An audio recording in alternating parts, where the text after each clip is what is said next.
So, what is fasting? I think when you hear the word fast and fasting, the very first thing that might come to your mind is that it's about food, and it's about not eating food for some period of time. Now, this is true, but I want you to introduce an idea that it's really a much broader concept.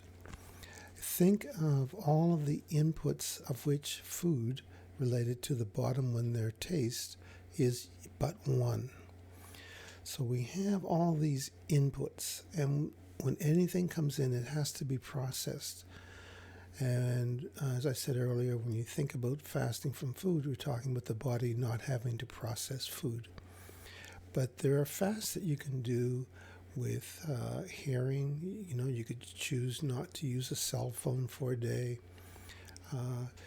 You can do fasts with touch, where you just sit quietly and you physically stay still. That's your meditative type fast. Thank you for watching and participating. And if you feel that you're able to, go to www.buymeacoffee.com/STOliver and buy me a coffee.